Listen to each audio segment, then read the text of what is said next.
ഈ രാഹുലിനെ കുറേ നാളായി നിഴലായിട്ട് കൊണ്ട് നടക്കുന്നുണ്ട്. രാഷ്ട്രീയത്തിലും ഒരു പാത കാണിച്ചു കൊടുത്തില്ല, എന്നാലും ഒരു നിഴലായി കൊണ്ട് നടന്നിരുന്നല്ലോ. യൂത്ത് കോൺഗ്രസിന്റെ പിൻഗാമിയായി വന്നു, ഇപ്പോൾ മണ്ഡലത്തിൽ പിൻഗാമിയായി വരുന്നു. ചെറുക്കം മൂത്ത് നിറച്ച് പോകുന്നതിന് മുമ്പ് ഒരു പെണ്ണൂടെ കെട്ടിച്ചെടുക്കണമെന്ന് പല ആൾക്കാരും പറഞ്ഞു തുടങ്ങിയിട്ടുണ്ട്. ഞാൻ ആദ്യം ആ സ്റ്റേറ്റ്മെന്റ് ഒന്ന് തിരുത്തണം.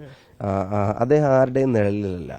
സാധാരണ KSU പ്രവർത്തനമായി കോളേജിൽ നിന്ന് ഇലക്ഷൻ മത്സരിച്ച് ജയിച്ച് മണ്ഡലം പ്രസിഡന്റായി, ബ്ലോക്ക് പ്രസിഡന്റായി, ജില്ലാ സെക്രട്ടറിയായി, സംസ്ഥാന ജനറൽ സെക്രട്ടറിയായി, ദേശീയ സെക്രട്ടറിയായി, യൂത്ത് കോൺഗ്രസ് സംസ്ഥാന ജനറൽ സെക്രട്ടറിയായി, തെരഞ്ഞെടുക്കപ്പെട്ട യൂത്ത് കോൺഗ്രസിന്റെ സംസ്ഥാന പ്രസിഡന്റായി സമരം നയിച്ച് ജയിലിൽ പോയി സേവന പ്രവർത്തനങ്ങൾ, വയനാട്ടിൽ 30 വീട് ഉൾപ്പെടെ നിർമ്മിച്ചു കൊടുക്കാനുള്ള പ്രവർത്തനങ്ങളിൽ സംഘടനയ്ക്ക് വേണ്ടി 140 അസംബ്ലിയിലും നേരിട്ട് വിസിറ്റ് ചെയ്ത് ഗ്രൗണ്ടിലെ ബൂത്ത് ലെവൽ വർക്കേഴ്സിനെ വരെ ഓർഗനൈസ് ചെയ്യുന്ന വ്യക്തമായ ഐഡന്റിറ്റിയുള്ള കേരളത്തിലെ പൊതുസമൂഹത്തിൽ ശക്തമായിട്ടുള്ള നിലപാടിന്റെ പേരിലും ആർജവത്തോടെ കാര്യങ്ങൾ പറയാനുള്ള ശേഷിയുടെ പേരിലും ഭാവി കേരളത്തിന്റെ ഒരു പ്രതീക്ഷയായി കണക്കാക്കപ്പെടുന്ന ഒരു ചെറുപ്പക്കാരൻ ഒരിക്കലും ആരുടെയും നിഴലിലല്ല.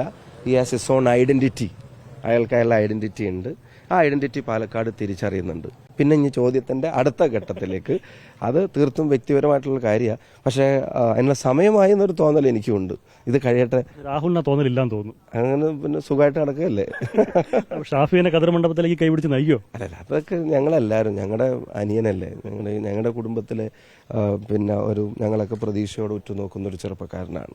ആള് നല്ല പൊളിറ്റിക്കൽ ആയിട്ട് നല്ല കേരളത്തിൽ സ്വയം ഒരു ഇടം സ്വന്തം അധ്വാനം കൊണ്ട് ഒറ്റക്ക് വഴിവെട്ടി വന്നവനാണ്. അങ്ങനെ നേടിയിട്ടുള്ള ഒരാളാണ്. ഞങ്ങളുടെ കുടുംബത്തിലെ അടുത്ത തലമുറകൾ ഞങ്ങളിങ്ങനെ താഴോട്ട് നോക്കുമ്പോൾ ഇപ്പം എൻ്റെ മേലെയുള്ള ആളുകൾ ഞങ്ങളെയൊക്കെ നോക്കി, ഇപ്പോൾ വിഷ്ണുവേട്ടനെ പോലുള്ള ആളുകൾ ഞങ്ങളിങ്ങനെ പിന്നെ എന്നെ KSU president, youth Congress president Oommen Chandy സാറുടെ ഒരു തണൽ, ബാക്കി നേതാക്കന്മാർ എല്ലാവരും പിന്നെ സപ്പോർട്ട് ചെയ്ത് ഞങ്ങളൊക്കെ വളർന്നു വന്നു. ഇപ്പം രാഹുലിനെ പോലുള്ള ആളുകൾ അടുത്ത ഘട്ടത്തിലേക്ക് വരുന്നു. ഇനി അതിൻ്റെ ശേഷവും ഇതുപോലെ കൊള്ളാവുന്ന ചെറുപ്പക്കാർ ഞങ്ങളുടെ ഇടയിലുണ്ട്. ഞങ്ങളുടെ ചെറുപ്പക്കാരെ, യുവനിരയൊക്കെ കേരളത്തിലെ പൊതുസമൂഹം അംഗീകരിക്കുന്നുണ്ട്.